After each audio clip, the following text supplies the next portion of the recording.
영양분, 철분, 염분 부족에 의한 부작용과 대처법. 지속적인 사열로 혈액 속에 염분이 부족해지면 갑자기 이유 없이 손, 발 또는 몸 전체에 허열이 나고 반대로 온몸에 한기가 들며 몸 일부 또는 몸 전체에 식은땀이 납니다. 이러한 현상은 염분 부족의 부작용입니다. 이런 염분 부족 증상이 나타나면 해결 방법은 죽염 티스푼 1숟갈에 꿀 큰 스푼 3숟갈을 약 300cc 정도의 따뜻한 물에 녹여 마셔주면 됩니다.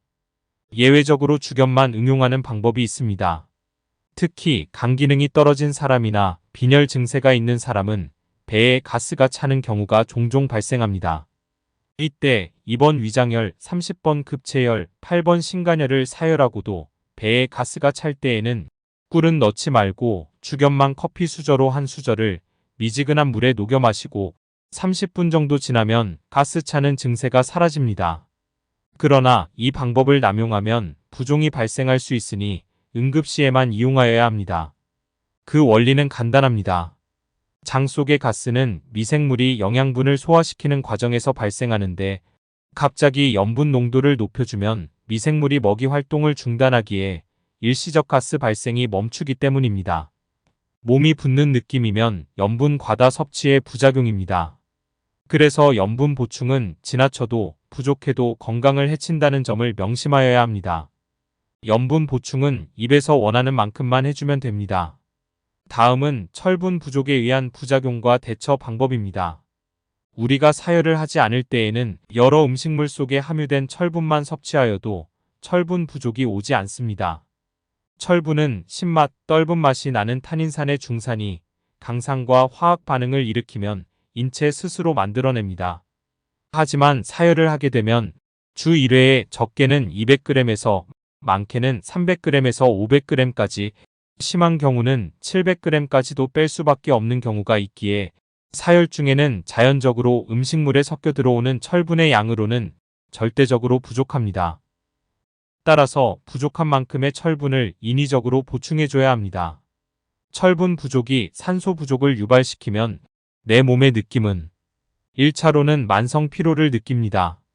이때의 헤모글로빈 수치는 11 정도입니다. 그 다음 2차는 경사가 심한 곳을 올라가면 다리에 힘이 없어지고 숨이 가빠지고 그 다음으로 이명이 발생합니다. 이 상태가 되어도 평지에서 가벼운 움직임은 아쉬운 대로 할 수 있습니다. 이때의 헤모글로빈 수치는 10 정도입니다. 그 다음은 얼굴빛이 창백해지거나 노란빛을 띠며 몸이 붓고 외형상 체중이 늘어나지만 그래도 가벼운 일상생활은 합니다. 이때의 헤모글로빈 수치는 9 정도입니다. 그 다음은 뼈마디 관절 주변에서 이미 약하게 있던 근육통이 악화되기 시작합니다. 이때의 헤모글로빈 수치는 8 정도입니다.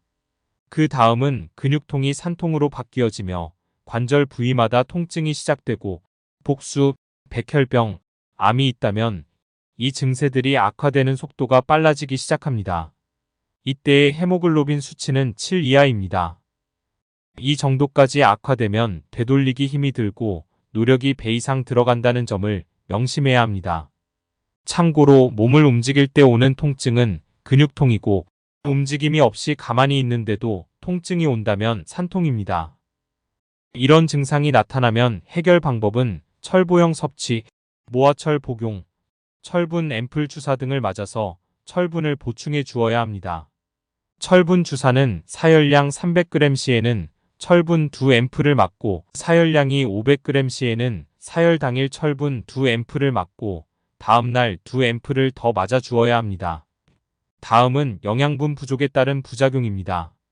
지속적인 사열로 영양분이 부족해지면 빈혈, 어지러움, 몸에 힘이 빠지고 얼굴빛이 창백해지고 기존 질병이 더 악화되고 숨차는 증상 등이 나타납니다.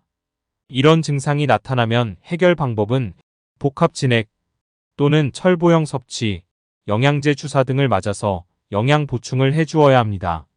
사열은 항상 보사의 균형을 맞추면서 해야 부작용 없이 질병을 치유해낼 수 있다는 점을 명심하여야 합니다.